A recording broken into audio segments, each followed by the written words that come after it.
Hi, everybody. Welcome to English Digest. I'm Tom. Hi, I'm Stephanie. We must apologize that this is an audio program, audio only, in fact, and that means that the hearing impaired or the deaf probably can't hear us very well, and we do not have somebody interpreting what we say. And that's what we're talking about today, the work of a sign language interpreter.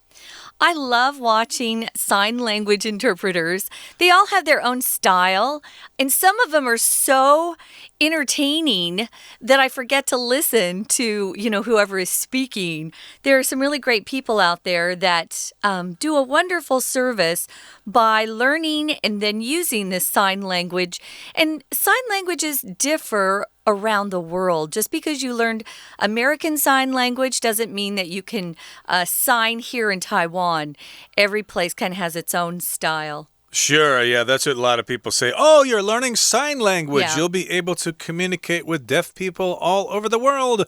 No, it doesn't work that way. You will have to learn the individual sign languages in different countries. You do know some sign language. Is yours American Sign Language? Yeah, I took just one semester in university. Cool. It was called Manual Communication, and I interesting. learned how to sign the alphabet and learn some basic signs and stuff like that. But that was many years ago, and I've forgotten most of it.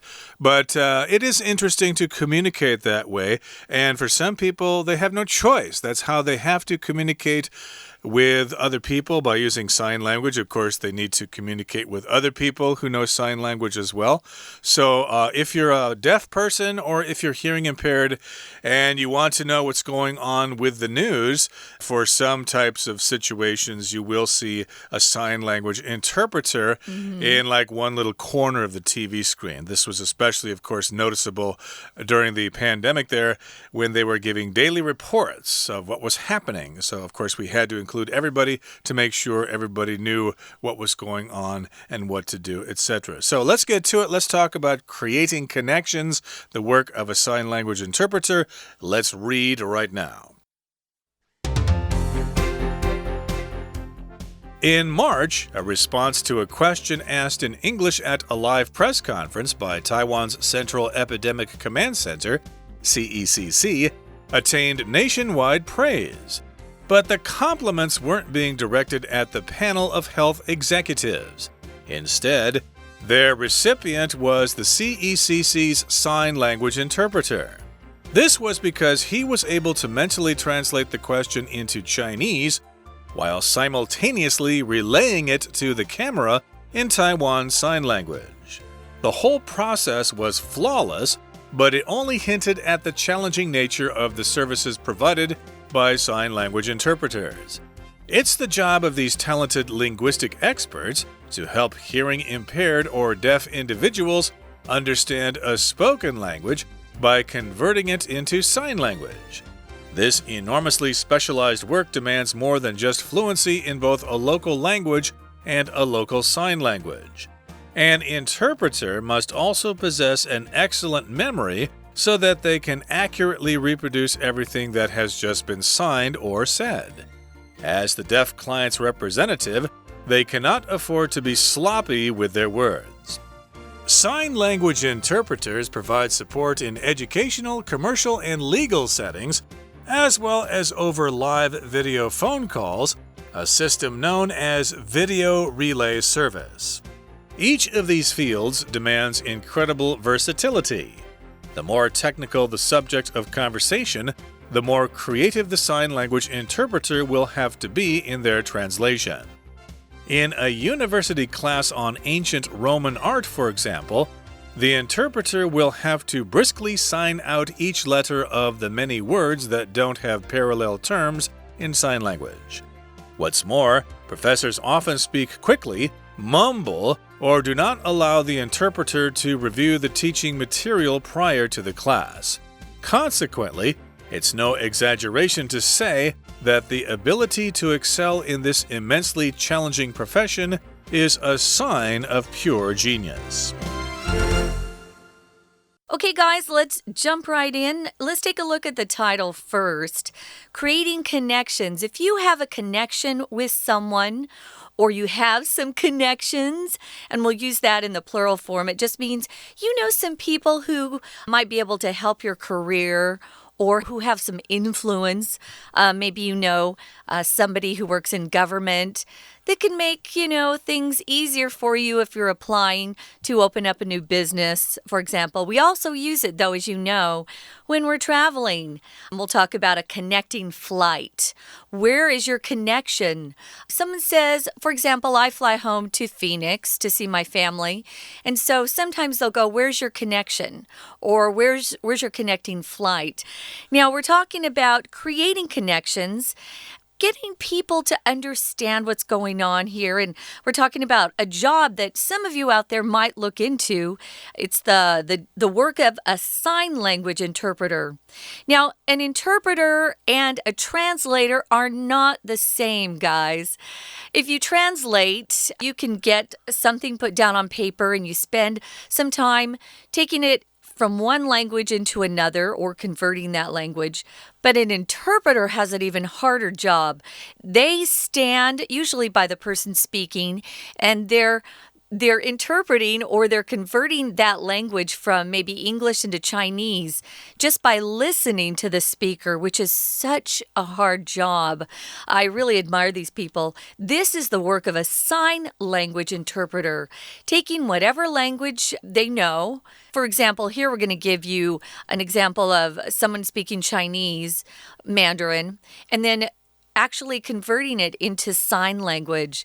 It's been very interesting to watch this since we've had the pandemic around. Yes, indeed. There were those daily briefings where the panel came out and told us what was happening. And, of course, there would be a sign language interpreter there on the stage or on the screen. So let's take a look at the first paragraph here. It says, in March, remember way back in March earlier this year, a response to a question asked in English at a live press conference by Taiwan's Central Epidemic Command Center, or CECC, attained nationwide praise. This is kind of a long sentence, so let's break it down.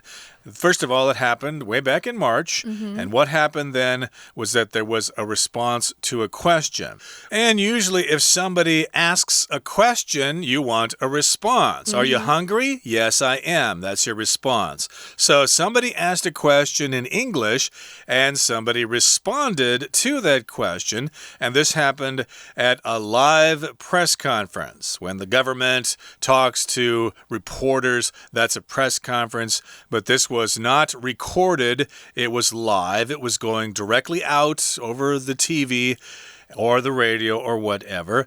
And this was a press conference by Taiwan's Central Epidemic Command Center. That's the department of the government that's responsible for the epidemic, and it's CECC for short. So this response to a question in English attained nationwide praise. So here we've got the word attain, and that just means you reach a certain level. You receive this praise. Yeah, to attain. I know that those press conferences were pretty important to most of us, right? Attain also means you are succeeding in achieving something. Maybe you've had a lifelong goal to, climb Yushan, which is Jade Mountain, and you finally did it. You attained your goal, which is great. So this response really got a lot of comments, especially positive comments across the nation here in Taiwan. But the compliments weren't being directed at the panel of health executives. Those are the folks that sit at that long table and, we're giving daily press conferences. They seem to get very tired after a while. That's a tough job. They were constantly making sure that they were doing all they could to fight that virus that we had. So panel here, guys, just means there's usually a group of people who are experts at something, and they sit typically at a long table like that, and they discuss an issue or the audience asks some questions. You can also have a panel of, for example, wood paneling or a panel of, what do they call those, solar panels? You've heard of that? Solar panels will use the sun to produce electricity. That's also panel. But here it just means a group of people who are experts at something, and these guys are health executives.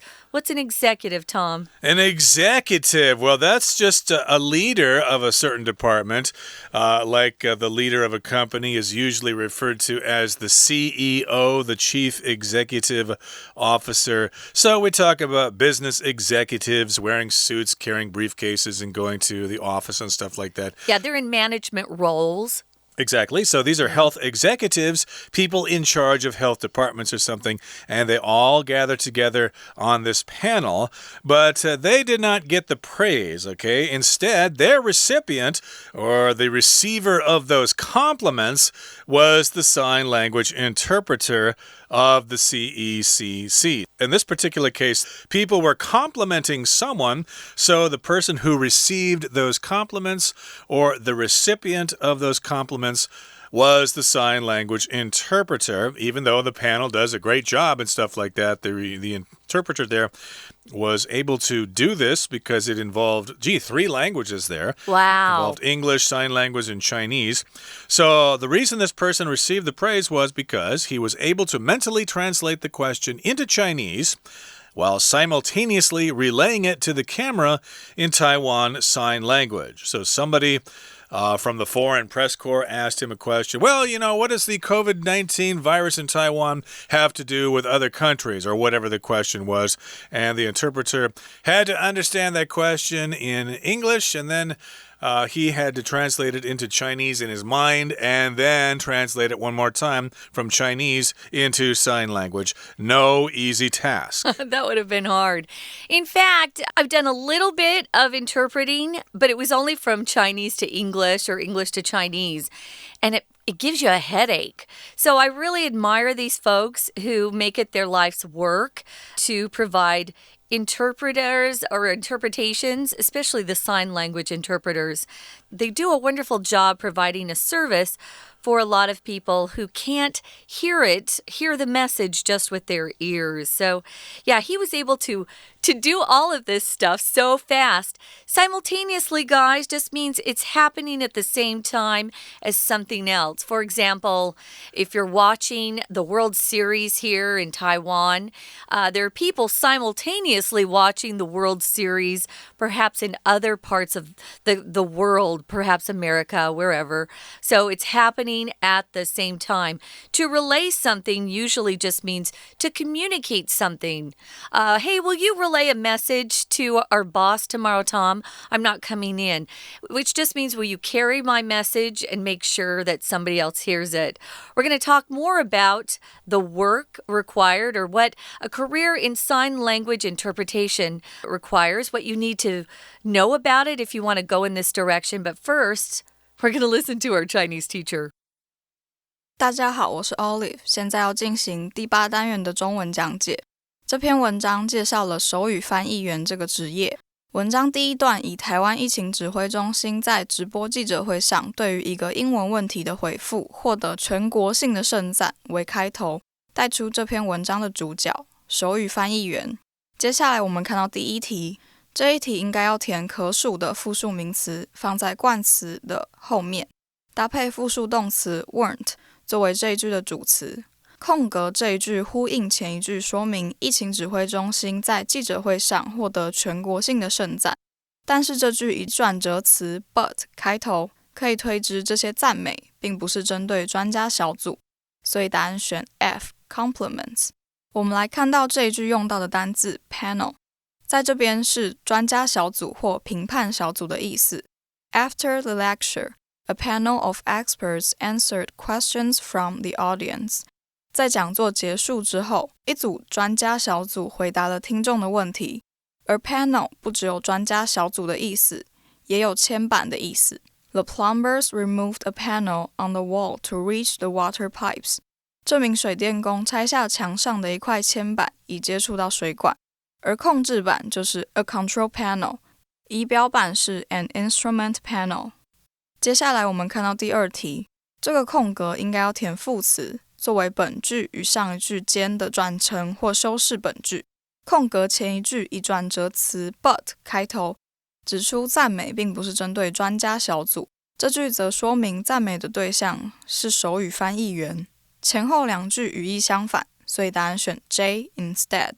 表示获得赞美的反而是手语翻译员。我们来看到第三题，这个空格应该要填副词，来修饰后面的动词 translate。这一句的重点在于将英文提问当场翻译成手语的过程。空格这句后半部分指出，手语翻译员需要同时将提问以台湾手语向镜头转播，所以我们可以推测，他必须在心里先把英文翻译成中文，再同时用台湾手语比出来。答案就选一 mentally。 We're going to take a quick break. Stay tuned. We'll be right back.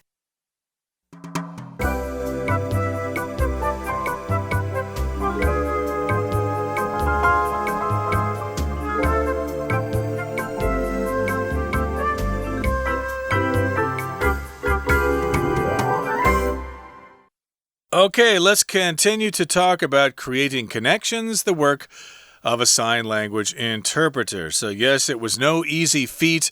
The interpreter was able to simultaneously translate the English question into Chinese and simultaneously translate it into Taiwan Sign Language. Now, the whole process was flawless, which means without flaws.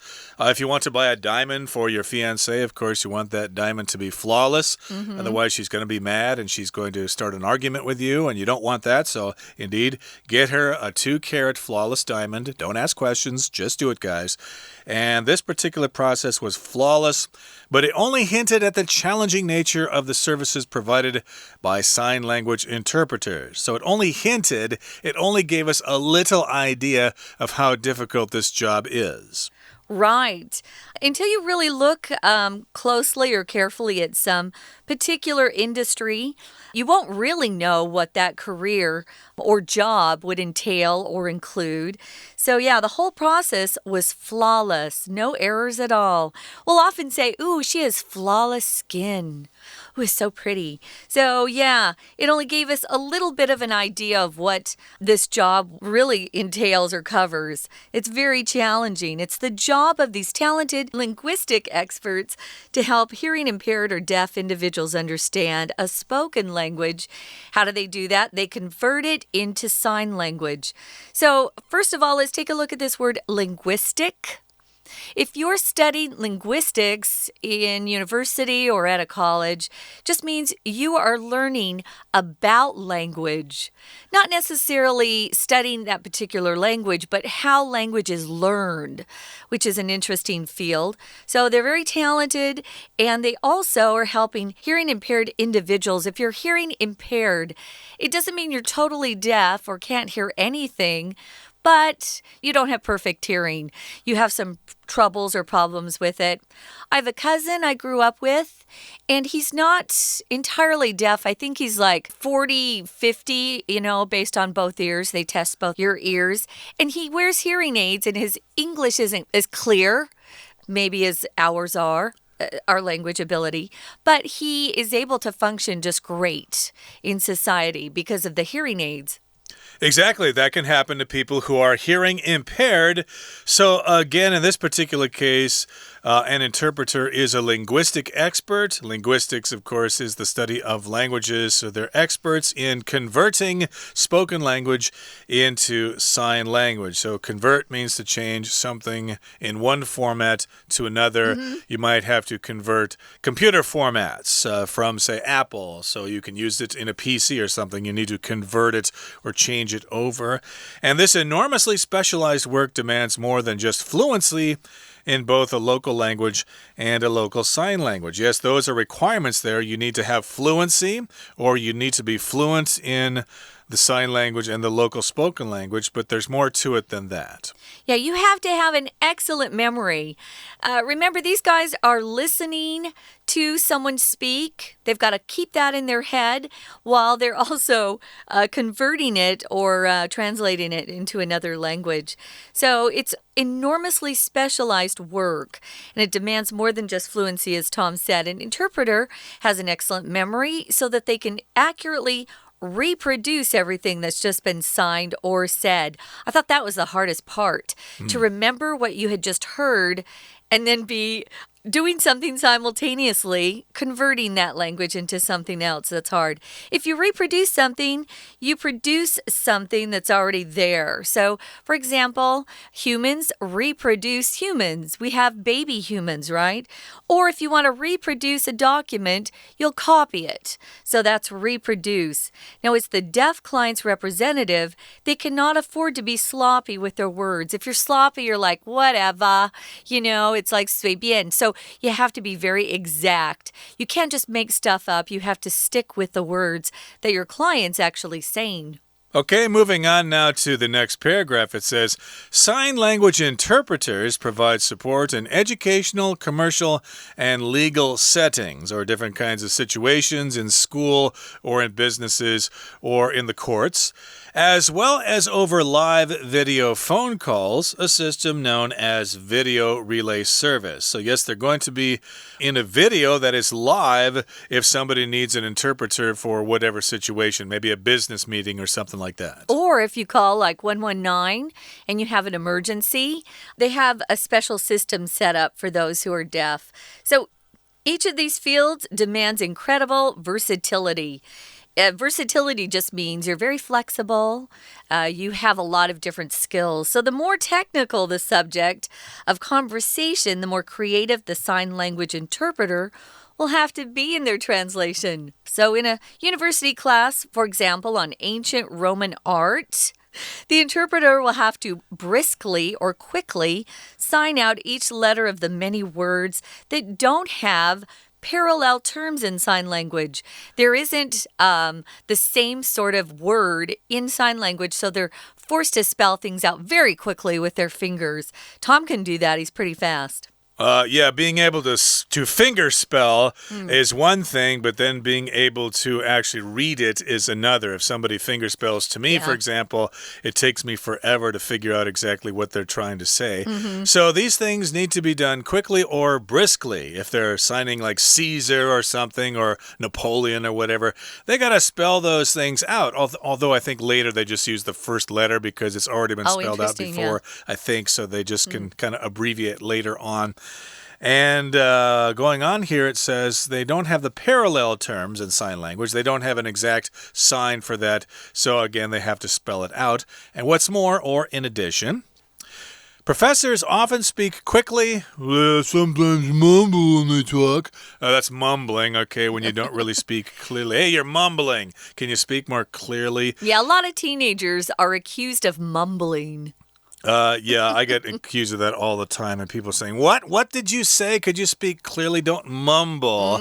And also, the professors may not allow the interpreter to review the teaching material prior to the class. It might be kind of sensitive material. So, yeah, I'm sorry, I just can't let you see it before the class begins.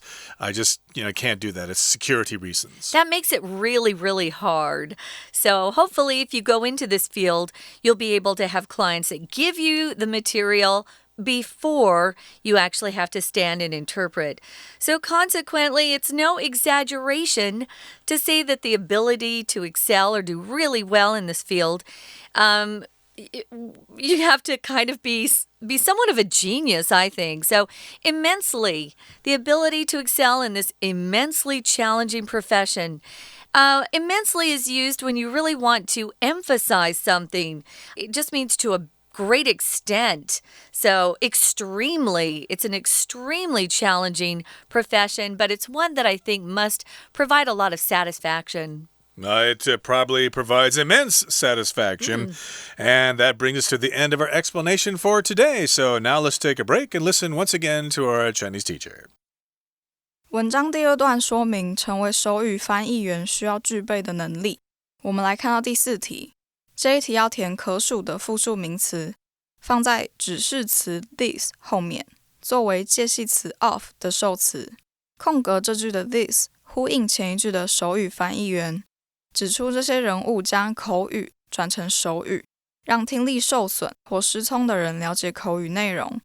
由此可知，他们都是具有才华的语言专家，所以答案选 A experts。